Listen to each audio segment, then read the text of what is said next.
இந்த கேப்டன் அப்படிதான் எங்களுக்கு சொல்லி கொடுத்தார். அது மட்டும் கிடையாது, புரட்சி கலைஞர் கேப்டன் அவர்களை பார்த்து எது நடக்காது எது முடியாது என்று சொல்கிறார்களோ அதை நடத்தி முடித்து காட்டுவதுதான் புரட்சி கலைஞர் கேப்டன் அவர்கள். கேப்டன் அவர்கள் சொன்னார் தெரியுமா? செப்டம்பர் 14, 2005 மதுரையில் அரசியல் கட்சி ஆரம்பிக்கிறேன் என்று தலைவர் அறிவித்தார். அவர் சொன்ன உடனே அன்றைக்கு இருந்த அரசியல் கட்சி தலைவர்கள் எல்லாரும் என்ன சொன்னாங்க தெரியுமா? புரட்சி கலைஞர் கேப்டன் அவர்கள் ஒரு நடிகர், அவர் பின்னால் விசில் அடிக்கிற கூட்டம் 10 பேர் இருக்கான், அவங்களை வச்சு போய் கேப்டன் கட்சி ஆரம்பிக்க போறாரா? அவர் ஆர்வத்தில் எதுவும் சொல்லிட்டாரு, அவர் கட்சி ஆரம்பிக்க மாட்டாருன்னு அரசியல் கட்சி தலைவர் தான் சொன்னார்கள். ஆனால் புரட்சி கலைஞர் கேப்டன் மீண்டும் ஒருமுறை சொன்னார். செப்டம்பர் 14, 2005 மதுரையில் அரசியல் கட்சி ஆரம்பிக்க என்று அறிவித்தார். இரண்டாவது முறையாகவும் வேணும்னே தலைவர் பஞ்சம் கட்டுவார். தலைவரால் முடியாது என்று சொல்ல நடத்தி முடித்து காட்டுவதா புரட்சி கலைஞர் கேப்டன். அவர் சொன்ன உடனே நான் என்ன பண்ண தெரியுமா? கணேசன் மாதிரி அண்ணன், சூர்யா மாதிரி அண்ணன், அவங்க என்ன பண்ணுது, அவங்க தகுதிக்கு தகுந்த மாதிரி மதுரைக்கு போறதுக்கு என் தகுதிக்கு டாடா சுமோ, சூர்யா அண்ணன் தகுதிக்கு காரு, கணேசன் தகுதிக்கு பஸ், இப்படி நாங்க எல்லாம் போய் அங்க பேசிட்டு இருக்கும் போது உலகத்துறை மூலமாக அரசியலுக்கு எல்லாம் தலைவர் சர்வ வருது. செப்டம்பர் 14, 2005 மதுரையில குறைந்தபட்சம் அது சொல்லவே முடியாது, மதுரையே நடுங்க போகுது. அவ்வளவு பெரிய கூட்டம் கேப்டன் மாநாட்டுக்கு வரப்போது உலகத்துறை சர்வ சொன்ன உடனே அன்னைக்கு இந்த மந்திரிகள் என்ன பண்ணாங்க தெரியுமா? நேரா பஸ் ஓனர் கிட்ட போனாங்க. பஸ் ஓனர் கிட்ட போய் என்ன சொல்றாங்க? எப்பா இந்த கேப்டன் விஜயகாந்த் ரசிகர்கள் வந்தாங்களா? ஆமானே ரொம்ப தங்கமாட்டம் ஆளுங்களே, பாவம். எப்படி தெரியுமா? கேப்டன் மாதிரி அவங்க ரசிகர்களும் இருக்கிறாங்க. மதுரைக்கு போறதுக்கு பஸ்ஸுக்கு எவ்வளவுன்னு கேட்டாங்க. 10,000 சொன்னோம். மொத்தம் 10,000 கொடுத்துட்டு சில்பு வாங்கி போயிட்டாங்க. 13ஆம் தேதி சாயந்தரம் பஸ் கொடுன்னு சொல்லிட்டாங்க. காசை கொடுத்து மொத்தமே புக் பண்ணி போயிடுறாங்க. தங்கமாட்டம் ஆளுங்க மாதிரி கேப்டனுடைய ரசிகர்கள் அப்படின்னு சொன்னா. அதே மாதிரி இன்னொரு பஸ் சொன்னா கேப்டனுடைய ரசிகர்கள் மொத்த காசை விட்டு ரசீதை வாங்கி போறான். நீங்க மாநாடு நடத்துறதுக்கு பஸ்ஸை கேட்டு நான் பஸ்ஸை கொடுத்தா அந்த பஸ் காய்கறி போய் இருமுக்கு இடம் போட்டா கூட நீங்க காசு கொடுக்க மாட்டீங்க. ஆனா புரட்சி கலைஞர் கேப்டனுடைய நிர்வாகிகள் கொடுத்தாங்க அப்படின்னு சொல்லும் போது எவ்வளவு பிரச்சனைகள் தடைகள் எல்லாம் மீறி சொன்ன மாதிரி செப்டம்பர் 14, 2005 மதுரையில் அரசியல் கட்சி ஆரம்பிக்கின்றார். உலக அரசியல் வரலாற்றிலேயே 25 லட்சம் இளைஞர்களை ஒன்றாக திரட்டி அரசியல் கட்சி ஆரம்பித்த ஒரு தலைவர் புரட்சி கலைஞர் கேப்டன் மட்டும்தான். அந்த இயக்கம் தான் தேசிய முற்போக்கு திராவிட கழகம். சாதாரணமான இயக்கம் கிடையாது. 25 லட்சம் இளைஞர்களை மதுரையில் ஒன்றாக கூட்டி அரசியல் கட்சி ஆரம்பித்த ஒரு தலைவர் தான் என் குடும்பத்துடைய குலதெய்வம் புரட்சி கலைஞர் கேப்டன். அந்த சாதனையை முறியடிக்க இனிமே எந்த ஒரு தலைவரும் கிடையாது, இனிமே பிறக்க போவதும் கிடையாது. புரட்சி கலைஞர் கேப்டன் நல்லவர், வல்லவர், நியாயமானவர், ஊழலுக்கு தலை போகாத கரகளுக்கு சொந்தக்கார புரட்சி கலைஞர் கேப்டன் அவர்கள். ஒன்னு சொல்ற பாருங்க, இன்னைக்கு இருக்கின்ற அரசியல் கட்சி தலைவர்கள் சொல்றது செய்யறாங்களா? உதாரணத்துக்கு முதலமைச்சர் ஸ்டாலின் அவர்களை ஒன்று சொல்லலாம். என்ன தெரியுங்களா? 2021 சட்டமன்ற தேர்தலின் போது அன்றைக்கு மு.க. ஸ்டாலின் அவர்கள் தமிழகத்தின் பிரதான எதிர்கட்சி தலைவர். அன்றைக்கு தேர்தல் பிரச்சாரத்திற்கு வரும்போது இங்க கூட வந்து பாருங்க நினைக்கிறேன், ஆளுங்க அந்த பகுதிக்கெல்லாம். அப்போ 500க்கும் மேற்பட்ட தேர்தல் வாக்குறுதிகளை அன்றைக்கு எதிர்கட்சி தலைவராக இருந்த ஸ்டாலின் மக்களாகிய உங்களிடம் கொடுத்தார். 500க்கும் மேற்பட்டு பேச டைம் இல்ல, ஒரு 4-5 வேணா சொல்றேன். அவர் சொன்ன வாக்குறுதி என்ன தெரியுமா? தாய்மார்களை ஏமாற்றுவதற்கு ஒரு தேர்தல் வாக்குறுதி, மாணவிகளை ஏமாற்றுவதற்கு ஒரு தேர்தல் வாக்குறுதி, மீனவர்களை ஏமாற்றுவதற்கு ஒரு தேர்தல் வாக்குறுதி, மொத்தம் பொதுமக்களை ஏமாற்றுவதற்கு ஒரு தேர்தல் வாக்குறுதி. விட்டு முடிச்சிட்டார். ஏன்னா ஸ்டாலின் அவர்களுக்கு தமிழக மக்களை எப்படி ஏமாற்ற வேண்டும் என்பது அவருக்கு தெரியும். ஒன்னு ஆரம்பிச்சார். என்ன தெரியுமா? ஒரு தேர்தல் வாக்குறுதி தேர்தல் பிரச்சாரத்தின் போது 2021 சொல்றார். என்ன தெரியுமா? மூத்தவேல், கருணாநிதி, ஸ்டாலின் ஆகிய என்னை தமிழகத்திலே முதல்வர் நாற்காலியில் நீங்கள் அமர வைத்தால் தமிழகத்தில் இருக்கின்ற அனைத்து குடும்ப தலைவர்களுக்கும் 1000 ரூபாய் தரேன்னு சொன்னாரு. சொன்னாரா இல்லையா? தாய்மார்களை நீங்களே சொல்லுங்க. என்ன சொன்னாரு? முத்துவேல், கருணாநிதி, ஸ்டாலின் ஆகிய என்னை தமிழகத்திலே முதலமைச்சர் நாற்காலியில் நீங்கள் அமர வைத்தால் குடும்ப தலைவி அனைவருக்கும் 1000 ரூபாய் மாசம் தரேன்னு சொன்னாரு. சொன்னாரா இல்லையா? நீங்களே சொல்லுங்க. சொன்னாரு. அதை நம்பி நீங்க என்ன பண்ணீங்க? ஓட்ட போட்டீங்க, முதலமைச்சர் ஆயிட்டாரு. இப்ப பாத்தீங்கன்னா 4 வருஷம் முடிய போகுது. நான் சொல்றது 2.25 வருஷத்துக்கு முன்ன, 2.25 வருஷம் முடிந்து கூட குடும்ப தலைவருக்கு 1000 ரூபாய் ஸ்டாலின் கொடுக்கல. அதை எதிர்த்து முதலாக குரல் கொடுத்த ஒரே ஒரு கட்சியுடைய நிறுவன தலைவர் கேப்டனுடைய தேசிய முற்போக்கு திராவிட கழகத்துடைய நிரந்தர பொதுச் செயலாளர் அஞ்ஞார் தாங்க குரல் கொடுத்தாங்க. அஞ்ஞார் அறிவிக்கிறாங்க, முதலமைச்சர் ஸ்டாலின் அவர்களே 2021 தாய்மார்களுக்கு ரேஷன் கடை மூலமா 1000 ரூபாய் தரேன்னு சொன்னீங்களே, 2.25 வருஷம் முடிய போது ஏன் நீங்கள் தரவில்லை? அதை எதிர்த்து தமிழகம் முழுவதும் நாங்கள் ஆர்ப்பாட்டம் நடத்துகிறோம் என்று சொல்லி தமிழ்நாடு பூரா ஆர்ப்பாட்டம் நடத்தணும். அந்த ஆர்ப்பாட்டத்தில் கடைசியாக அஞ்ஞார் ஒன்று சொன்னார், முதலமைச்சர் ஸ்டாலின் அவர்களே, நீங்கள் கொடுத்த வாக்குறுதி 500க்கும் மேற்பட்டது. தாய்மார்களுக்கு 1000 ரூபாய் கொடுக்கணும்னு சொல்லி 2.25 வருஷம் நீங்க ஒன்றும் தரல. இப்ப நீங்க தரணும்னு சொல்லி தான் நாங்க ஆர்ப்பாட்டம் பண்றோம். இத ஒரு 10 நாளைக்குள்ள நீங்க அறிவிச்சு தரலன்னா தமிழகம் முழுவதும் மிகப்பெரிய போராட்டம் நடக்கும் என்று சொன்ன தலைவர் எங்கள் பாசத்தர் கூறிய அஞ்ஞார் அவர்கள். இதை மறுக்க முடியுமா? இத பேப்பர்ல பார்த்துட்டு, டிவியில பார்த்துட்டு மு.க. ஸ்டாலின் அவர்களுக்கு காட்சி குரல் வந்துருச்சு. ஓஹோ, இந்த அம்மா அவங்க சொன்னா அதை கண்டிப்பா செஞ்சிருவாங்கன்னு சொல்லி 3 நாளைக்கு அப்புறம் ஒரு அறிக்கை விடுறாரு பேப்பர்ல. என்ன தெரியுமா? தமிழக தாய்மார்களே, முத்துவேல் கருணாநிதி ஸ்டாலின் ஒரு அறிக்கை வெளியிடுகின்றேன். என்னவென்று சொன்னால், 2021 சட்டமன்ற தேர்தலின் போது குடும்ப தலைவருக்கு மாதம் 1000 ரூபாய் தரேன்னு சொன்னேன் இல்லையா, அதை தர்றதா நான் முடிவு பண்ணிட்டேன் அப்படின்னாரு. தாய்மார்களுக்கு ஒரே சந்தோஷம். எங்க வீட்டுக்காரி ஆஷா பேகம் கூட ஒரே சந்தோஷம். என்கிட்ட சொல்றேன், எங்க வீட்டுக்காரி ஆஷா பேகம் மஞ்சள் காட்டா இருப்பா ஆத்தாச்சி அப்படின்னா, அத்தனை நாளைக்கு அம்மா மஞ்சள் காட்டா வந்தா வாங்கிட்டு சொல்லிட்டேன். இது ஒரு 4 நாளுக்கு பிறகு இன்னொரு அறிக்கை விடுறார் ஸ்டாலின். என்ன தெரியுமா? தாய்மார்களே, உங்களுக்கு 1000 ரூபாய் மாசம் தரேன்னு சொல்லி உங்ககிட்ட ஓட்டு வாங்கி 2.25 வருஷம் ஆகி போச்சு. அதை கொடுக்கா தொட்டு தேசிய முற்போக்கு திராவிட கழகத்துடைய நிரந்தர பொதுச் செயலாளர் அந்நியார்கள் மிகப்பெரிய ஆர்ப்பாட்டம் பண்றார். அதனால அதை கொடுக்கலாம்னு முடிவு பண்ணி 3 நாளைக்கு பேப்பர்ல அறிவிச்சேன். அதுல ஒரு சின்ன திருத்தம் அப்படின்னாரு. நான் வேலை ஆகி போயிட்டேன். பேப்பரை பார்த்துட்டு கொடுக்கறேன்னு சொல்லி போட்டு என்னோட சின்ன திருத்தம்னு பார்த்தா என்ன சொல்றா தெரியுமா? தகுதியான குடும்ப தலைவிக்கு மட்டும்தான் நான் 1000 ரூபாய் கொடுப்பேன், தகுதி இல்லாத குடும்ப தலைவிக்கு நான் 1000 ரூபாய் கொடுக்க மாட்டேன்ட்டாரு. ஸ்டாலின் அவர்களை பார்த்து தேசிய முற்போக்கு திராவிட கழகத்துடைய தலைமை கழகத்துடைய பேச்சாளர் அதிகாரம் கேட்கின்றேன், தகுதியான குடும்ப தலைவினா யார், தகுதி இல்லாத குடும்ப தலைவினா யார்? ஃபர்ஸ்ட் அதுக்கு பதில் சொல்லு. எனக்கோ கல்யாணம் ஆகி 25 வருஷம் ஆகி போச்சு. 3 பொண்ணு ஒரு பையன். எனக்கு எங்க வீட்டுக்காரி என் கூட வாழ்ந்து இருக்கிறார். எங்க வீட்டுக்காரி ஆஷா பேகத்துக்கு 1000 ரூபாய் வர்றதில்ல. அப்ப என் வீட்டுக்காரி ஆஷா பேகம் குடும்ப தலைவிக்கு சரியில்லையா? தாய்மார்களை நீங்கள் சிந்திக்க கூடாது, சிந்திக்க வேண்டும். ஏன் என்று கேட்டால், தாய்மார்களை ஏமாற்றி ஓட்டு வாங்கி முதலமைச்சர் ஆயிட்டீங்க. அதை ஏன் நீங்க செய்யல? இதெல்லாம் நாங்கள் கேட்கின்றோம். இதை கேட்டா தேசிய முற்போக்கு திராவிட கழகம் தமிழகத்தில் திமுக ஆட்சி குறைகளை சொல்வது தேசிய முற்போக்கு திராவிட கழகம் மட்டும்தான். அதை விடுங்க. தாய்மார்களை ஏமாற்றி முடிஞ்சு போச்சு. ஊருக்கு 4 பேருக்கு 1000 ரூபாய் தராங்க, சரி விடுங்க. அடுத்தது மாணவர்களை ஏமாற்றி ஓட்டு வாங்க சொன்ன என்ன தெரியுமா? முத்துவேல் கருணாநிதி ஸ்டாலின் ஆகிய என்னை முதலமைச்சர் நாற்காலில் படுக்குன்னு உட்கார வச்சீங்கன்னா நீட் தேர்வை நான் ரத்து செய்கிறேன். இதை நம்பி மாணவிகள் என்ன பண்ணாங்க? திமுக கூட்டணி ஓட்ட போட்டாங்க. இன்னைக்கு வரைக்கும் இது நிறைவேறிக்குதா நீட் தேர்வு? அது மட்டும் இல்ல, ஸ்டாலின் என்ன சொன்னாரு? எங்களுக்கு நீங்க ஓட்டு போட்டீங்கன்னா நீட் தேர்வை நான் ரத்து செய்யறேன்னு சொன்னாரு. அதற்கு மேல அவங்க மகன் உதயநிதி ஸ்டாலின் ஒன்று சொன்னார் தெரியுமா? தருமபுரியில அதை காதல கேட்ட மாதிரி இருக்குது. அவர் என்ன சொன்னார் தெரியுமா? எங்க அப்பா ஸ்டாலின நீங்க முதலமைச்சர் ஆக்கிட்டீங்கன்னா நீட் தேர்வை ரத்து செய்வாரு. அந்த ரகசியம் எனக்கு மட்டும் தெரியும். எப்படி தெரியும்? உதயநிதி ஸ்டாலின் நயன்தாராவை பழனிமலை கூட்டும் போனியா? அப்படியா ரகசியமா?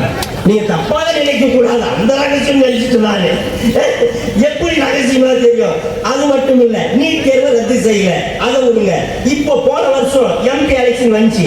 அதே தேர்தல் வாக்குறுதியை இன்னொரு முறை கொடுக்குறாரு. என்ன?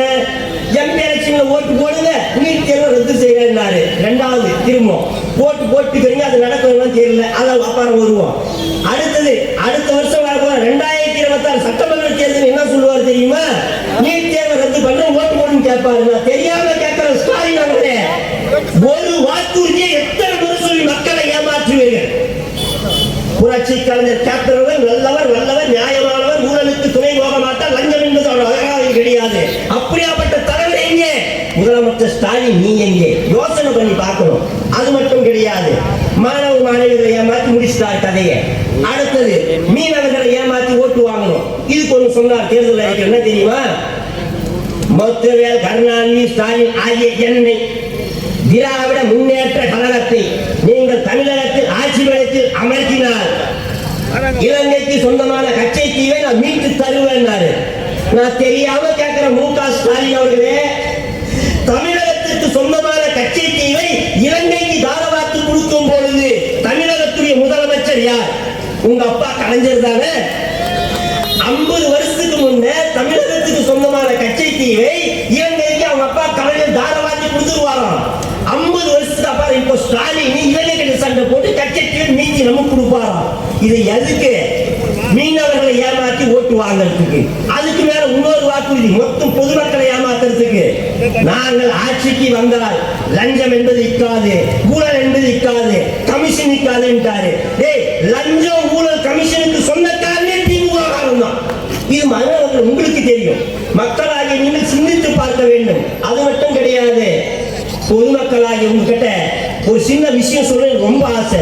என்னன்னு பாத்தீங்கன்னா, இப்ப அடிக்கடி மு.க. ஸ்டாலின் முதலமைச்சர் ஒன்று சொல்ற, என்ன தெரியுமா?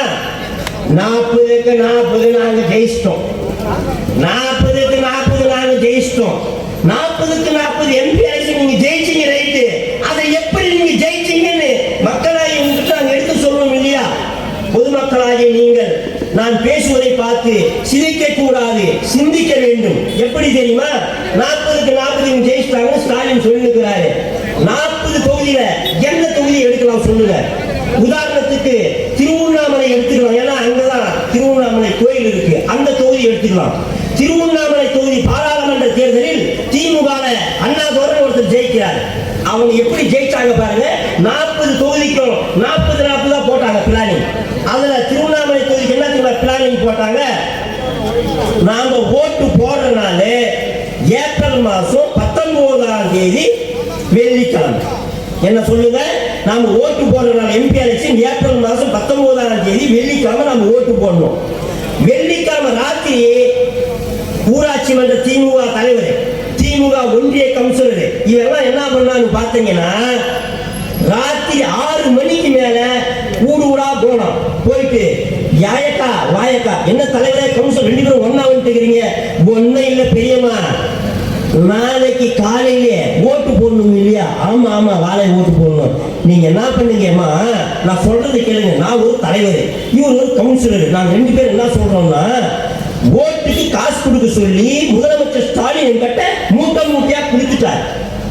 அதை எடுத்து வந்து இப்ப உங்களுக்கு காசு கொடுக்க முடியாது. யாருன்னு பார்த்தா காவல்துறை அதிகாரிகளும் உளவுத்துறை அதிகாரிகளும் எல்லாம் இருக்கிறாங்க. காசு எடுத்துன்னு வந்து அவங்க இதை புடிச்சிடுவாங்க. நீங்க என்ன பண்ணியம்மா, நாளை காலங்காத்தால ஓட்டு போட்டியானா நாளைக்கு காலங்காத்தால உங்களுக்கு நான் காசு கொடுத்துறேன். எவ்வளவுன்னு கேட்டா, எத்தனை ஓட்டு வீட்டுல? அண்ணே 5 ஓட்டு, இந்த 5 டோக்கன் வச்சுக்க, ஒரு ஓட்டுக்கு 2000 தரேன். ஒரு ஓட்டுக்கு எவ்வளவுமா? 2000 தரேன், 5 வச்சுக்கோ. அடுத்த வீட்டுக்கு போன வா சித்தியமா, என்ன விஷயம், என்ன தலைவர், என்ன கவுன்சில் வந்துட்டுக்கிறீங்க? ஒண்ணும் இல்லையம்மா, நாளை காலையில ஓட்டு போடணும் இல்லையா? உங்க வீட்டுல எத்தனை ஓட்டுக்குது? கண்ணு 3 குதிரா, கண்ணு 3, இந்த 3 டோக்கன் வச்சுக்க. ஸ்டாலின் அவர்கள் மூட்டையா காசு கொடுத்துட்டு, அது இப்ப கொடுக்க முடியாது. நீ ஓட்டு போட்டியானா சனிக்கிழமை கொடுத்துறேன்னு சொல்லி 3 டோக்கன் கொடுத்து 2000 தான். இதே மாதிரி தொகுதி பூரா சொல்லி சொல்லி சொல்லி சொல்லி கொடுத்தாங்க. மொத்தமே கொடுத்து முடிச்சுட்டு மறுநாள் ஓட்டு பதிவு. தாய்மார் என்ன நினைச்சீங்க? 2000 கொடுக்க போறானே பாவம், தலைவர் கவுன்சிலர் வந்து கேட்டான், சரி போட்டுடலான்னு சொல்லி ஓட்டை போட்டீங்க. முடிஞ்சு போச்சு எலெக்ஷன். மறுநாள் காலையில எல்லா தாய்மார்களும் கிராமப்புறத்துல தலைவர் கவுன்சில் வந்து காசு கொடுப்பான்னு காத்து இருந்தாங்க, வரவே இல்லை. மறுநாள் ஞாயிற்றுக்கிழமை என்ன ஆச்சுன்னு பாத்தீங்கன்னா, கிராமப்புறத்தில் 100 நாள் வேலை கிடையாது, எந்த வேலைக்கும் போக மாட்டாங்க, வாரத்துக்கு 1 நாள் வீட்டில் இருப்பாங்க. காலங்காத்தால ஒரு 7 மணிக்கு ஒரு அம்மா வந்து தண்ணி பிடிச்சி நிற்கும் போது இன்னொரு அம்மா குடை எடுத்து வந்துக்குது. அப்போ யாயக்கா இந்த தலைவரும் கவுன்சிலரும் ஓட்டு போடுறதுக்கு 2000 கொடுக்குறேன்னு சொல்லி டோக்கன் கொடுத்தாங்களே, வரவே இல்லையாக்கா? இல்லையம்மா, எலெக்ஷன் முடிஞ்சு தலைவர் கவுன்சிலர் பிஸி ஆகிப்பாங்க, இன்னைக்கு ஞாயிற்றுக்கிழமை கொடுத்துருவாங்க, இல்லையம்மா ஒரு மணி வரைக்கும் பார்க்கலாம் அப்படின்னு. அதற்கு பிறகு பார்த்தீங்கன்னா 1 மணி வரைக்கும் வரல. சரி, அது முடிஞ்சு 4 மணிக்கு திரும்ப தண்ணி பிடிக்கும் போது என்னக்கா காசே கொடுத்து ஒன்றும் அவங்க எல்லாம் வரலையே, எப்படியாக்கா? சரி, ஒன்றும் இல்லை, தலைவர் வீடு பக்கம் தானே இருக்குது, டோக்கன் எடுத்து போய் வாங்கிக்கலாம்னு சொல்லி தலைவர் வீட்டால போறாங்க. அங்க போனா தலைவர் கொண்டாட்டி கால் மேல கால் போட்டுன்னு பெரிய டிவியில படம் பார்த்து நிற்கிறான். சினிமா தேட்டர் மாதிரி இது டிவி, ஊரா மூட்டால ஏமாத்தி வாங்கின காசு. சினிமா தேட்டர் மாதிரி தான் இப்போ டிவி பார்த்து உட்காந்துருக்கும் போது தாய்மார்கள் போயிட்டு எங்கம்மா தலைவர்னு கேட்டா, என் புருஷன் காலங்காத்தால 5 மணிக்கு இன்னோவா கார் எடுத்து எங்கேயோ போயிட்டாரு. இல்லையம்மா, இன்னோவா கார் ஒன்று அங்கிக்குது. ஆனா அது போன வருஷம் வாங்கின இன்னோவா கார், இந்த வருஷம் 4 இன்னோவா கார் வாங்கிக்கிறோம்ல. யார் அப்பமுட்டார் சொத்து? மக்கள் சொத்து இல்லையா? சரி, சரி, போன் நம்பர் கூடிய போன் பண்ணா தலைவர் சரி என்ன சொல்லுது தெரியுமா? நீங்கள் தொடர்பு கொள்ளும் வாடிக்கையாளர் தொடர் வேலைக்கு ரொம்ப தூரத்தில் இருக்கிறார் அப்படின்னு முடிஞ்சு. தலைவரை பார்க்க முடியல. சரி, வாரியமா கவுன்சிலர் போய் பார்க்கலாம். கவுன்சிலர் விட்டாங்க. போனா கவுன்சிலர் அந்த கொண்டாட்டி என்ன பண்றா, மட்டன் பிரியாணி சாப்பிட்டு நிம்மதியா உட்காந்துக்கிறாங்க மேட்ச்ல. போயிட்டு எங்கேயம்மா உங்க புருஷன் கவுன்சிலர்? எங்க புருஷன் 5-6 மணிக்கு 20 லட்சம் ரூபாய் காரில் வெளியே போயிட்டாரு. ஏன் 4 கார் நின்னுக்குது, அதையெல்லாம் போன 2-3 வருஷத்துக்கு முன்ன வாங்கணும், இந்த எலெக்ஷன் நேற்று வாங்கணும் அந்த கார் அப்படின்னு. ஏன்னா மக்களாக உங்க பணத்தை அவங்க முடிச்சிட்டான். தலைவரும் இல்லை, கவுன்சிலரும் இல்லை. என்ன பண்ணலான்னு பார்த்து அப்படி இருக்கும்போது ஒரு பெரியவர் வராரு. அவர் என்ன சொல்றாரு, ஏப்பா எங்கேப்பா போய் நடந்து வந்துக்கிறேன்னு கேட்டா அந்த சொல்றாரு, தலைவர் கவுன்சிலர் ஒரு முக்கியமான இடத்துல 2 பேர் உட்காந்து 2 கால் வச்சு பேசினுக்கிறாங்க, அவங்க பார்த்துட்டு வந்தேன். எங்க ஆலாமரத்தில் உட்காந்துக்கிறான்பா 2 பேரும். தலைவர்கள் எல்லாம் போய் பார்த்தா ஆலாமரத்தில் உட்காந்துக்கிறான் 2 பேரும். இவங்களை பார்த்தோன்னே 2 பேரும் எழுந்து நின்று என்னத்துக்கு வந்தீங்க? என்ன தலைவர் கவுன்சிலர் ராத்திரி 1 மணிக்கு 12 மணிக்கெல்லாம் வந்து டோக்கன் கொடுத்து 2000 கொடுக்குறேன்னு சொல்லிட்டு வந்து அது எங்க போச்சு? 3 நாள் ஆகி போச்சு, எலெக்ஷன் முடிஞ்சு. நாளைக்கு திங்கக்கிழமை எல்லாம் வேலைக்கு போயிடுவோம், இன்னைக்கு ஞாயிற்றுக்கிழமை வீட்டுல இருக்கிறோன்னு. சரி வாங்க காசு கொடுக்குறேன்னு சொல்லி எல்லாரையும் வீட்டுக்கு கூட்டு போங்க தலைவர் கவுன்சிலரும். தலைவர் வீட்டால போயிட்டு 2 பேரும் இறங்கிட்டு எல்லாம் வெளியே நில்லுன்னு சொல்லிட்டு தலைவர் மட்டும் வீட்டுக்குள்ள போயிட்டு 2 கட்டை எடுத்துன்னு வரோம். தாய்மார்களா, உங்களுக்கு மிகப்பெரிய சந்தோஷம், ஓட்டுக்கு 2000 வந்துருச்சுடா அப்படின்னு. வந்த உடனே வாய் பெரியம்மா எத்தனை டோக்கன் இருக்குது? 5 கீது. 5 வாங்கி 5 100 ரூபாய் நோட்டு தரோம். இன்னொரு அம்மாவை கூப்பிட்டு எத்தனை டோக்கன் இருக்குது? 3 கீது. 3 100 ரூபாய் நோட்டு தரோம். இன்னொரு அம்மாவை கூப்பிட்டு எத்தனை கீது? 6 கீது. 6 100 ரூபாய் நோட்டு தரோம். ஒரு அம்மா கொஞ்சம் உஷாரானவங்க, எங்க வீட்டுக்காரி ஆசாரம் மாதிரி, என்னங்க டோக்கன் வாங்கி 100 தரீங்களே, 2000 கொடுக்குறீங்க, அது என்ன ஆச்சுன்னு கேட்டா தலைவரும் கவுன்சிலர் சொன்னான் பாருங்க பொய். உலக அரசியல் வரலாற்றிலே திமுக மட்டும் பொய் சொல்ல முடியும். என்ன சொன்னா தெரியுமா தலைவரும் கவுன்சிலரும்? ஏக்கா பெரியம்மா, சித்திமா, உங்ககிட்ட ஒண்ணு உண்மையை சொல்றேன் அம்மா, என்ன தெரியுமா? இது யாருக்கும் சொல்லாத, அடிச்சு கூட கேட்பாங்க, சொல்லக்கூடாது. நான் சொல்றேன் என்னன்னு பார்த்தீங்கன்னா, முதலமைச்சர் ஸ்டாலின் ஓட்டுக்கு காசு கொடுக்க சொல்லி மூட்டை மூட்டையா என்கிட்ட கொடுத்தது உண்மை. அதை நான் உங்களுக்கு தரேன்னு சொன்னது உண்மை. போலீஸ்காரன் பிடிச்சிக்குவாங்க, உளவுத்துறை பிடிச்சிக்கணும்னு சொல்லி அந்த பணத்தெல்லாம் எடுத்துன்னு போயிட்டு கணக்கா கொள்ளில பச்சி வச்சோம். பச்சி வச்சுட்டு வந்து 2 நாள் ஆச்சா, நேற்று சாயந்தரம் உங்களுக்கு காசு கொடுத்துடலான்னு போய் நோண்டி பார்த்தா பெரியச்சாலையும் மொத்த நோட்டையும் கடிச்சு போட்டுக்கிறியாமா, ஒரு நோட்டு ஒழியாமா, என்ன பண்றது? இந்த 100 ரூபாயே என் சொந்த காசுல கொடுக்குறேம்மா. அப்போ ஒரு அம்மா சொல்லிச்சா, டே தலைவர் திமுககாரனே, டே கவுன்சிலர் திமுககாரனே, ஏமாத்தி ஓட்டு வாங்கி நீங்க ஜெயிக்க போறீங்களா? அடுத்த சட்டமன்ற தேர்தலுக்கும் உள்ளாட்சி மன்ற தேர்தலுக்கும் திமுக வேஷ்டி கட்டி யாராவது வீட்டு பக்கம் ஓட்டு கேட்க வந்தீங்க, மைக்ல அதை நான் சொல்லக்கூடாது, தப்பாயிடும். அம்மா அவங்க எதுவும் சொல்லியிருப்பாங்க சொல்லிட்டு மொத்த டோக்கன் காசு விசாரிட்டு டோக்கன் வாங்கி 3 பேர் விசாரிட்டு போயிட்டாங்க. ஏன் சொல்கிறேன் என்றால், தமிழகத்தில் நடக்கின்ற இந்த ஊழல் ஆட்சி, ஒரே ஒரு மெசேஜ் மட்டும் சொல்லி முடிச்சிடலான்னு பாக்குறேன். பின்னால் அண்ணன் இழுத்துட்டு இருக்க டைம் இல்லைன்னு நினைக்கிறேன். என்னன்னு பார்த்தீங்கன்னா, கள்ளக்குறிச்சி மாவட்டம் கருணாபுரத்தில் கள்ள சாராயை குடிச்சு 70க்கும் மேற்பட்டோர் இறந்துட்டாங்க. அது உங்களுக்கு நல்லா தெரியும், பேப்பர்ல பார்த்திருப்பீங்க, டிவியில பார்த்திருப்பீங்க. என்னங்க, கள்ளக்குறிச்சி மாவட்டம் கருணாபுரம் என்ற பகுதியில் கள்ளச்சாராயம் குடிச்சு 70க்கும் மேற்பட்டோர் இறந்து விட்டார்கள். அவங்க இறந்து அந்த ஊரே மயானமா இருக்கும் பொழுது திமுகவுடைய கட்சியின் பொதுச் செயலாளர் துரைமுருகன் கிட்ட போயிட்டு மீடியா நண்பர்கள் போய் பேட்டி கேட்கிறாங்க. ஏங்க துரைமுருகன் அவர்களே, திராவிட முன்னேற்ற கழகத்துடைய பொதுச் செயலாளர் நீங்க, அந்த கட்சியில சீனியர் சீனியர் நீங்க, உங்ககிட்ட ஒரு கேள்வி. என்ன கேளுங்க, இந்த பத்திரிக்காருக்கு வேலை வெட்டி லாபம்னா மைக்கு நீட்டுங்க, என்ன கேளுங்க. ஒண்ணு இல்லைங்க, கள்ளக்குறிச்சி மாவட்டம் கருணாபுரத்தில் கள்ள சாராயம் குடித்து 70க்கும் மேற்பட்டோர் இறந்து விட்டார்கள். இது பத்தி உங்களுடைய என்ன சொல்ல போறீங்கன்னு கேட்டா, என் காது சரியா கேட்கல, இன்னொரு முறை சொல்லு. காது கேட்காத உண்ட போய் படுறா, என்ன மந்திரி பதவி உனக்கு? எங்க மாதிரி இளைஞர்களும் நல்லது பண்ணுவோம் மக்களுக்கு. திரும்ப நிறுவனம் கேட்கிறாங்க. ஒண்ணு இல்லைங்க, கள்ளக்குறிச்சி மாவட்டம் கருணாபுரத்தில் கள்ள சாராயம் குடிச்சு உங்காட்சியில 70க்கும் மேற்பட்டோர் இறந்து விட்டார்களே, அதை பத்தி நீங்க என்ன சொல்ல போறீங்கன்னு கேட்டா, அதுக்கு துரைமுருகன் சொன்ன காரணம் என்ன தெரியுமா? கள்ளக்குறிச்சி மாவட்டம் கருணாபுரத்துல 70 பேர் கள்ளசாராயம் குடிச்சு செத்து போயிட்டாங்களா? அது ஒண்ணு இல்ல, எங்க முதலமைச்சர் ஸ்டாலின் டாஸ்மாக் ஒயின் ஷாப்லாம் திறந்து வச்சுக்கிறாரு.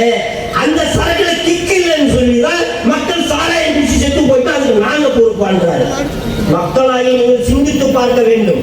நீ ஒரு அமைச்சர், அந்த கட்சியினுடைய சீனியர், நீங்க கட்சிக்கு பொதுச் செயலர், நீங்க என்ன ஒண்ணு சொல்லணும். என்ன சொல்றாரு? எங்க முதலமைச்சர் ஸ்டாலின் தெருவு ஒயின் ஷாப் திறந்து விட்டுக்கிறாரு, அந்த சரக்குல கிக் இல்லைன்னு சொல்லி சாராயம் குடிச்சு அவங்க செத்து போயிட்டா நாங்க பொறுப்பான்ற. நான் தெரியாம ஒண்ணு கேட்கிறேன், துரைமுருகன் அவர்களே, நீங்க ஒரு வேலை செய்யணும். உங்க ஒயின் ஷாப்ல சரக்கு கிக்கு நேரம் நீங்க என்ன பண்ண தெரியுமா? உங்க கட்சியுடைய பொருளாளர் எம்பி TR பாலு, அவர் தான் ஒயின் ஷாப்புக்கு சரக்கு தயாரிக்கிறவர். அது மட்டும் இல்லாமல் அரக்கோணம் எம்பி ஜெகத் ரட்சகன், அவங்க தான் ஒயின் ஷாப் சரக்கு தயாரிக்கிறவர். அது மட்டும் இல்லாமல் கவர்ச்சி கண்ணி கனிமொழி, அவங்க தான் ஒயின் ஷாப் சரக்கு தயாரிக்கிறவங்க. அவங்க 3 பேருக்கு ஒரு போன சொல்லி சரக்கு கொஞ்சம் கிக்கில் ஊத்த சொன்னா நல்லா வைக்கணும் இல்லையா? ஏன்னா புத்தி இல்லாத துரைமுருகன் அவரே, மக்களாகிய நீங்க சிந்திக்க வேண்டும். உண்மையாவே ஒன்று சொல்றேன் பாருங்க, திமுக ஒரு பொதுக்கூட்டம் போட்டா 50 நாளைக்கு நோட்டீஸ் எடுத்து அங்க காசு கேட்போம். ஆனா இந்த பொதுக்கூட்டம் நடப்பது என்றால் தேசிய முற்போக்கு திராவிட கழகத்துடைய தொண்டனுடைய உழைப்பு. என்னுடைய குடும்பத்துடைய குலதெய்வம் புரட்சிக்கான கேப்டன் என்று சொல்லுவார். அந்த பேனர்ல கட்டிக்கிற கவரு அது கவர் இல்ல, என் தொண்டனுடைய நரம்பு என்று சொல்வார் புரட்சிக்கான கேப்டன். அப்படியாப்பட்ட தலைவருடைய பின்னால் நாங்கள் இருப்பதை மிகப்பெரிய பெருமையாக நினைக்கின்றோம். நான் ஒரு மணி நேரம் பேசலாம்னு பார்த்தேன், அண்ணன் எனக்கு வாய்ப்பு கொடுக்கல. அடுத்த பொதுக்கூட்டத்தில் முடிச்சுக்கலாம். அது மட்டும் இல்லாமல் பொதுமக்களாகி நீங்கள் சிந்திக்க வேண்டும். 2026 சட்டமன்ற தேர்தலில் தேசிய முற்போக்கு திராவிட கழகம் எங்க இருக்கின்றதோ அந்த இயக்கத்திற்கு நீங்கள் மிகப்பெரிய ஆதரவை தர வேண்டும் என்று கேட்டுக்கொண்டு, அச்சம் என்பது மடமையடா, அஞ்சாவில் தாழ்ந்த உடமையடா, 6லும் சாவு 100லும் சாவு. நமது மதிப்பிற்குரிய அந்நியார் அவர்களை தமிழகத்திலே முதல்வர் நாற்காலில் அமர வைப்பது நம் கடமை கடமை கடமை என்று சொல்லி இந்த அற்புதமான வாய்ப்பு கொடுத்த இதை ஃபர்ஸ்டே சொல்லலாம்னு பார்த்தேன். இதை கடைசியா சொல்லலாம்னா நிக்க வச்சு என்ன தெரியுமா? உண்மையாவே சூரிய அண்ணாவும் நானும் 30 வருட நண்பர்கள். அவரும் ஒரு தலைமை கழகத்துடைய பேச்சாளர், நானும் ஒரு தலைமை கழகத்துடைய பேச்சாளர். சூரிய அண்ணாவும் நானும் குறைந்தபட்சம் 2 பேரும் இணைந்து ஒரு 50 பொதுக்கூட்டம் பேசியிருப்போம். ஆனால் ஒரு தலைமை கழகத்துடைய பேச்சாளரை மாவட்ட கழக செயலாக்கக்கூடிய ஒரு இயக்கம் தேசிய முற்போக்கு திராவிட கழகம். இதை நான் ஃபர்ஸ்டே சொல்லியிருப்பேன், கடைசியாக சொல்றவங்க கும்பலாயிட்ட. மக்களாய் சிந்தித்து வெட்டு சின்னமாம் கொட்டு முரசுக்கு நீங்கள் மிகப்பெரிய வாய்ப்பை 2026 தர வேண்டும் என்று கேட்டுக்கொண்டு, உண்மையாவே சொல்றேங்க, எனக்கு ரொம்ப மனசு கஷ்டம். யாருன்னு பார்த்தீங்கன்னா, நாங்கள் உழைச்ச காசை செலவு பண்ணி பொதுக்கூட்டம் போட்டு நலத்திட்டம் ஏன் செய்யறோம் தெரியுமா?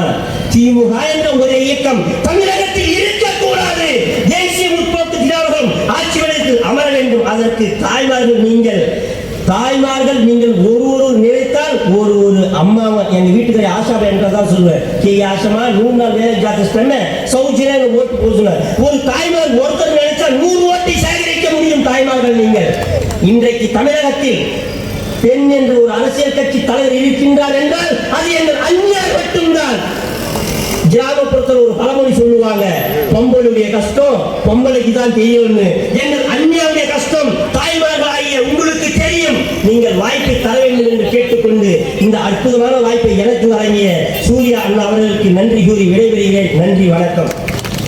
துல்லியமாக தினசரி நடப்பு நிகழ்வுகளையும் கல்வி, விளையாட்டு, அரசியல், வாழ்க்கை முறை, மருத்துவம், தொழில்துறை, சினிமா, பொழுதுபோக்கு போன்ற பல்வேறு நிகழ்ச்சிகளையும் உடனுக்குடன் காண கேப்டன் டிவி மற்றும் கேப்டன் நியூஸ் சமூக வலைத்தள பக்கங்களோடு இணைந்திருங்கள். உங்கள் வணிகத்தை கேப்டன் டிவி மற்றும் கேப்டன் நியூஸில் விளம்பரத்தின் மூலம் மேம்படுத்த விருப்பமா? உடனே கீழே கொடுக்கப்படும் எண்ணிற்கு தொடர்பு கொள்ளுங்கள்.